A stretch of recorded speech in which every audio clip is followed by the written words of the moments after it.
retomando a nossa discussão sobre eleições, sobre a última pesquisa Genial Quest divulgada. Eu quero chamar o Yuri Pita para vir para cá, porque a gente vai trazer um recorte a mais e além do que já mostramos aqui, sobre de que maneira os eleitores avaliam o governo de Bolsonaro.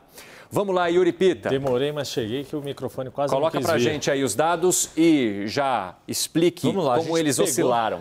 A gente pegou uma longa série histórica aqui, que começa em agosto de 2021 da Genial Quest, do governo Bolsonaro. Foi aqui, ó, novembro de 2021, com 55% dos entrevistados considerando o governo ruim ou péssimo, 19% apenas considerando ótimo ou bom. A gente está falando aí de 36 pontos de saldo negativo, que é proibitivo para qualquer campanha à reeleição naquela época. Existia um motivo específico ou a gente não vai se lembrar de 55? Na verdade, o que vinha acontecendo era a época em que o governo tinha tirado aquele valor maior do antigo auxílio emergencial e ainda não havia um reaquecimento da economia, uma recuperação econômica. Então tinha uma dificuldade bastante grande.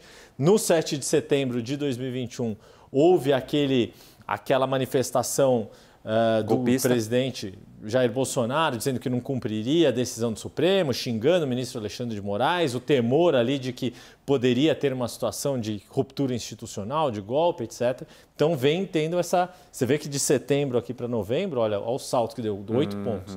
E aí, paulatinamente, neste ano de 2022, tem essa recuperação da imagem do governo. Se você pegar aqui, olha, 22%, 23% no início do ano, para os 32 que está sendo registrado nesse mês de setembro, 10 pontos de recuperação e uma mesma média de redução. Olha, a gente saiu aqui de dezembro, 49,50, caindo para os 38. Tem muito a ver com a melhora dos resultados da economia, da percepção de uma melhora, retomada da atividade econômica, principalmente no setor de serviços. Raquel Landim pode me ajudar com isso, com essa parte, que foi o que recuperou melhor agora no ano de 2022 do que no ano de 2021. E esse afunilamento, ele é muito parecido, são linhas praticamente paralelas com as intenções de voto. No caso de Bolsonaro, dele próprio, né, no ótimo e bom. No caso do ruim e péssimo, muito coincidente ou muito próximo do que tem registrado de intenção de voto o ex-presidente Lula. Qual é a grande questão? Ainda é um saldo negativo. Nenhum presidente do Brasil, Fernando Henrique Cardoso, Lula e Dilma Rousseff, se reelegeu com um saldo negativo. Mesmo Dilma, com um momento ainda de recuperação da sua imagem depois daquela queda drástica das manifestações de 2013, ela terminou a eleição, ela chegou na votação do primeiro turno com um saldo positivo, muito pequeno, mas era positivo.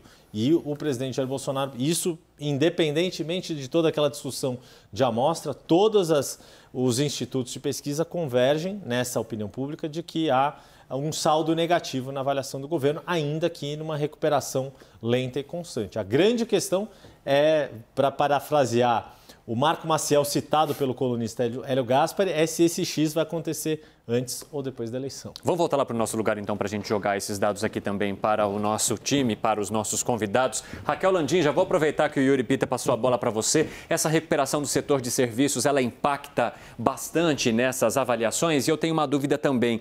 O fato das pessoas verem agora os combustíveis nas bombas caindo, a Petrobras anunciando quedas também no preço do gás de cozinha, tudo isso traz um impacto nessa avaliação neste momento?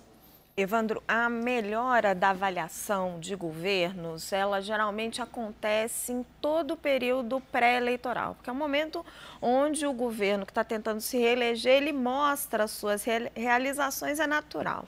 Só que neste ano a gente tem um impacto a mais porque a economia realmente surpreendeu, seja porque os economistas não esperavam o efeito que o pós-pandemia ainda teria sobre o setor de serviços, então o quanto que as pessoas voltariam a viajar, voltariam, né, a ocupar hotéis, bares, restaurantes, isso estava subestimado, seja por conta do pacote de benesses que o governo colocou, da redução dos preços da gasolina, que veio pelo petróleo no mercado internacional e também pela baixa de impostos. Enfim, se fez todo um caldo que a gente está vendo o PIB muito acima do que a gente imaginava no começo do ano, falava-se em recessão, hoje a gente está falando de quase um PIB de crescimento de 3% e a inflação ainda alta, mas abaixo do que a gente imaginava.